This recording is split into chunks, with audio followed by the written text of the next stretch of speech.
2022년 11월 17일 큐티 다니엘 8장 1절에서 14절까지 말씀. 오늘 말씀은 다니엘이 또 다른 환상을 보게 되는데 숫양과 숫염소에 대한 환상을 봅니다. 두 뿔 가진 순양이 원하는 대로 행하고 강하여집니다. 이후에 한 숫염소가 와서 그 순양을 치게 됩니다. 숫염소는 심히 강대해지고 하늘 군대와 군대의 주제를 대적한다는 내용의 말씀입니다. 숫양과 숫염소에 대한 환상도 역시 바벨론 이후에 일어날 역사적인 일을 예고하는 것입니다. 바로 메데 바사 제국이 일어나서 바벨론을 무너뜨리고 이어서 헬라 제국이 등장하게 되는 것을 말하는 것이죠. 하나님께서 다니엘에게 보여주신 환상은 역사에 그대로 이루어집니다. 하나님께서 역사를 주관하고 계심을 보여주는 것입니다. 세상의 역사는 하나님의 계획 속에 있습니다. 세상은 우연에 의해서 흘러가는 것도 아니고 권력자에 의해 움직이는 것도 아닙니다. 세상의 권세와 역사를 움직이시는 분은 하나님이라는 사실을 믿어야 합니다. 적용 질문.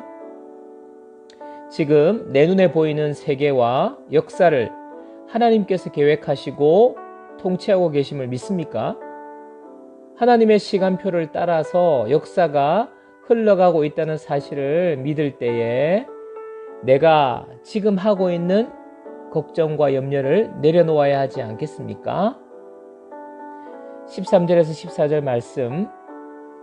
내가 들은즉 한 거룩한 이가 말하더니 다른 거룩한 이가 그 말하는 이에게 묻되 환상에 나타난 바 매일 드리는 제사와 망하게 하는 죄악에 대한 일과 성소와 백성이 내준 바 되며 짓밟힐 일이 어느 때까지 이를꼬 하매 그가 내게 이르시되 2300 주야까지니 그때에 성소가 정결하게 되리라 하였느니라. 오늘 말씀은 숫염소가 뿔로 공격하는 것을 묘사하고 있는데요. 이것은 세상의 악한 권력이 하나님을 대적하고 믿는 사람들을 공격할 것을 말하는 것입니다.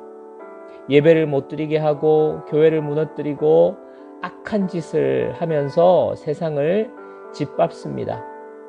이런 세상이 오면 고통스러울 뿐만 아니라 믿는 자들에게는 더 큰 고통을 가져다 주는 것이지요. 하지만 이런 악한 짓도 오래가지 못합니다. 2300주야까지라고 말하는 것이 바로 그것을 말하는 것입니다. 그 시간이 지난 후에 하나님은 그 권세를 멸하실 것입니다. 심판하실 것입니다. 그 이후에는 하나님께서 정결케 하시고 회복하실 것입니다. 믿는 자들에게는 오늘 말씀을 통해서 우리가 알 수 있는 것이 바로 믿는 자들에게는 고난이 따르게 된다는 것이죠. 우리에게 고난이 올 때 우리는 생각해야 합니다. 이 고난은 지나갈 것이고 이 고난이 지난 후에 반드시 하나님이 심판하시고 회복하실 것이다. 우리는 하나님의 뜻과 계획을 알기 때문에 하나님이 세상의 주관자이시고 심판자라는 사실을 알기 때문에 마음의 준비를 하고 그 고난을 견딜 수가 있습니다. 우리의 마지막은 고난으로 끝나는 것이 아니라 하나님 나라의 회복으로 끝이 날 것입니다. 적용 질문입니다. 지금 내가 겪고 있는 고난이 장차 나타날 영광과 비교할 수 없습니다.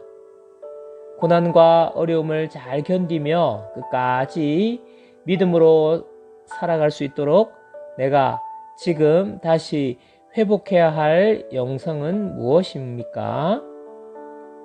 기도하겠습니다. 하나님 아버지, 오늘도 말씀을 통해서 하나님은 역사의 주인이시고 주관자이심을 알게 해주시니 감사합니다.